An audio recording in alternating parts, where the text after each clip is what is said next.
Welcome back. In this video, I'm going to be talking about my experience of entering into the Rusty Nurgling.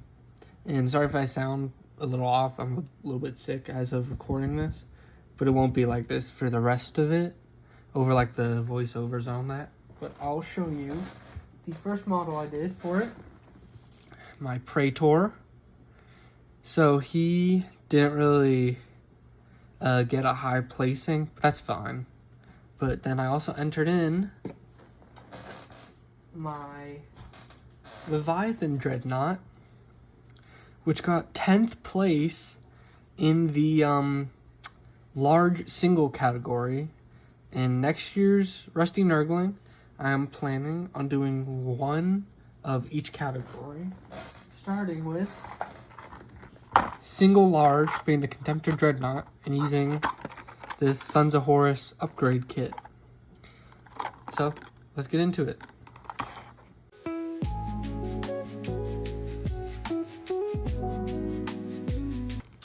Now looking at it, it has some really nice detailing. There's some flash gates at the bottom. Oh, and there's a little bit of silicone. Ooh, I really hope they fix that mold before they did any other ones. But I got this today while I was at the competition. So the body looks really nice. This also looks good. So I don't get why people get so much hate for a Forge World. Because I haven't, well, yeah, it's extremely expensive, but I haven't had any bad quality parts while using it. And this could use some smoothing on the round piece, but you really won't really see it that much, so I think it would be fine. But let's get to cleaning it.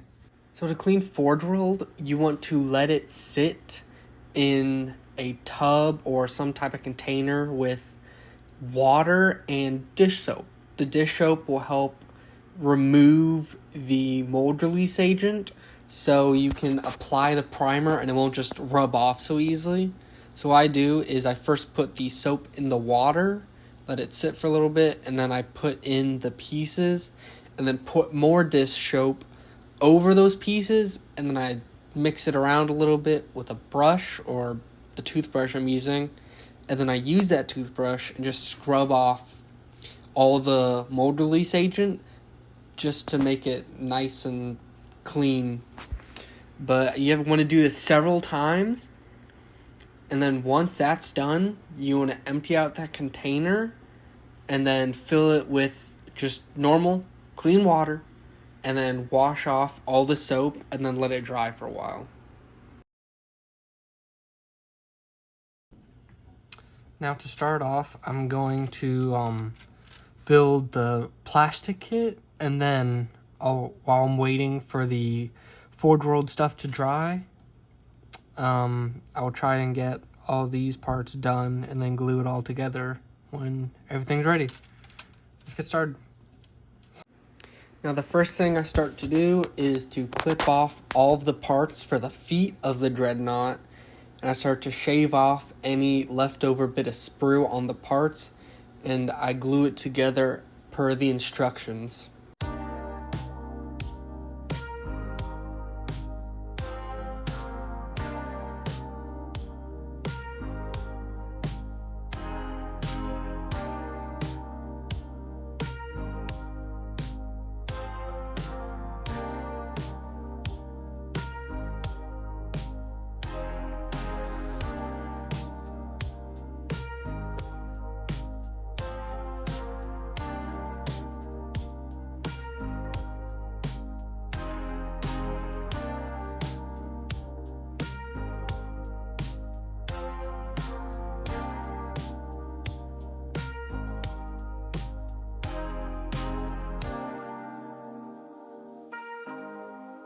Once I get everything for the legs cut out and glued together, I clip out the knee pads and then start to do the same thing with trimming off the leftover sprues and then gluing it together.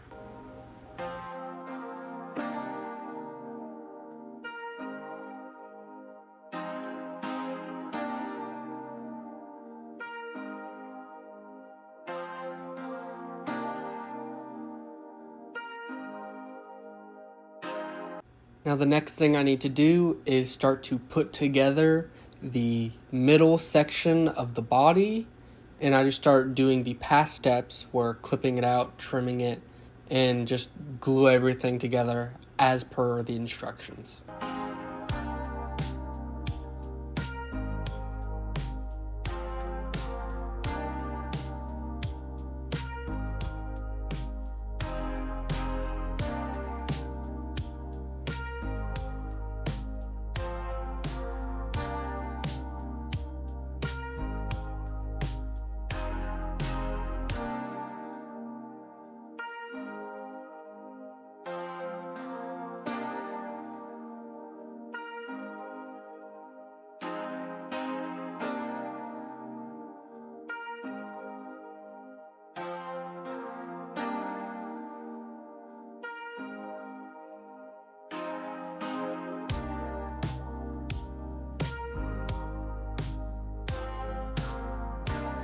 Now with all the lower half of the model done, it is time to go away from the instruction booklet and start to cut out all the resin pieces off of the sprues.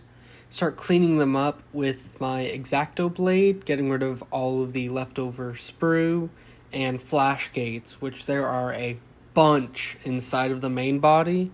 And there's some pieces I had to scrape off to make it nice and symmetrical and smooth to look like nice, new, shiny armor.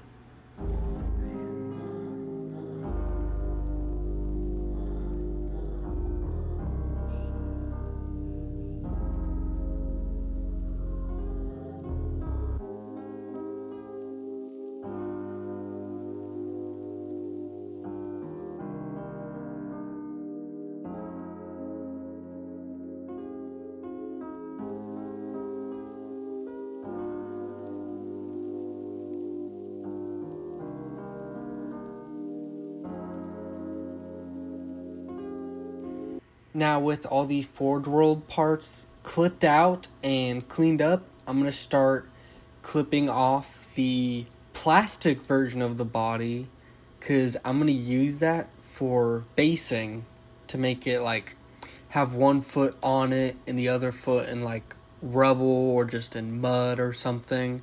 So I can have a cool little diorama to show the judges when I enter it into next year's competition.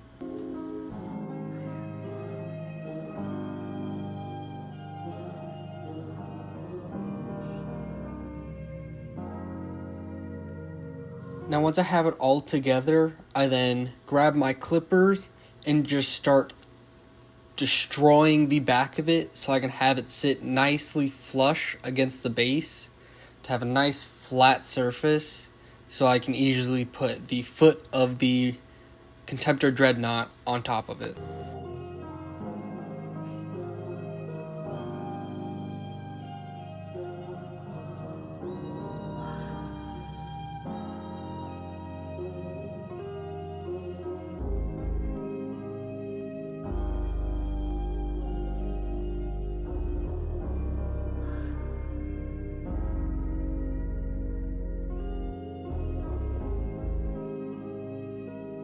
Alright, now with that nicely flattened to fit on the base, I then grab the feet of the Dreadnaught and try and find the pose. I did notice I would have to add some material underneath the other foot to have it to where it could actually stand properly on top of the Dreadnaught and on the base. So to add all the material, I take a piece of corkboard and try and cover up most of where the other side of the base is, and I just tear with my fingernails off the top of it to have a rough texture that would be really good for dry brushing or for adding some edge highlighting and other things to make it look like it's a pile of destroyed bricks, concrete, and just other pieces of rubble, like it's taking place in the middle of a city or something. Now returning back to the resin parts for this model, I glue on the lower half of the body and then glue on that small little piece that goes like right in front of it and on the bottom of the resin part. And then on the plastic body, on the base, I add this little piece of decoration meant for the Spartan assault tank.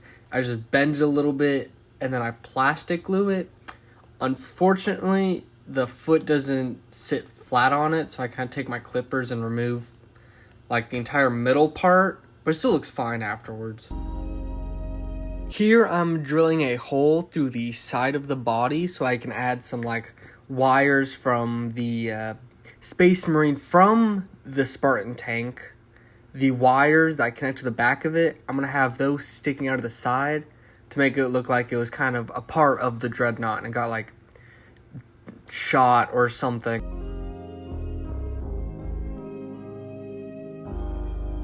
So right now I'm clipping out the exhaust ports for the back of the dreadnought, which I will be doing in sub-assemblies, as well as the armor plates that go over those exhausts to make it easier to paint. It is now finally time for the arms and the weapons, but for this I don't do much. I basically just build them as instructions, building the twin bolters and the power claw, I think that's what it's called for it. But I add the plasma gun in the center of the hand, and I have a little Space Marine that I built from, again, that Spartan assault tank box, as just like kind of like a dead soldier it attacked.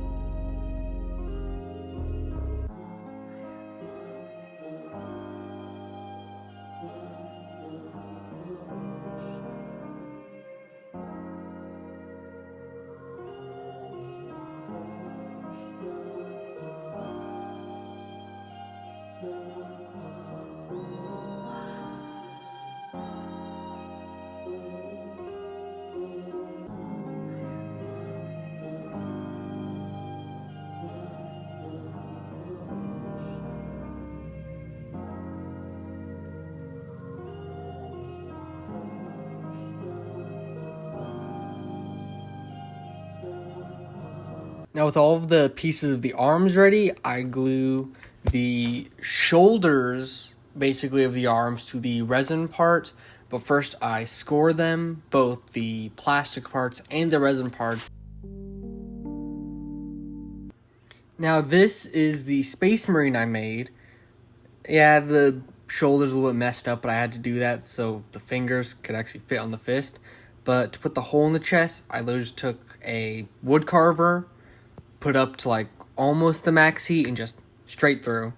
And these are bricks, which I bought off of Amazon. It's like 300 for like 10, 12 bucks. I would recommend them because they're also pretty easy to clip to make it look like they're sinking into the ground. I used probably 6 and they work really well.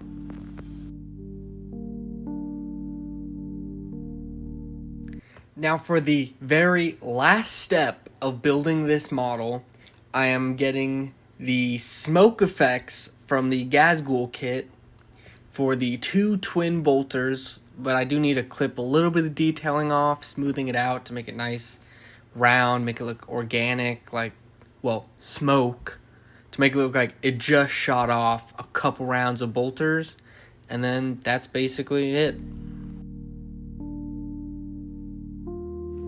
But before I show you the final results, I want to give a quick shout out to a store. VS Games is a small hobby store that sells all your hobby needs. They sell things like paints, clippers, and drill bits. They include games like Warhammer, D&D, and Magic the Gathering. They have a large variety of modules to purchase and host events for Magic the Gathering and Pokemon. So come on down to VS Games in Royce City and hang out, paint, build your models, or just have a nice talk. We do things like 3D printing services as well. There is so much to do there. We have tables all ready for you. And if you ever get hungry or need a drink, we do have chips and some sodas.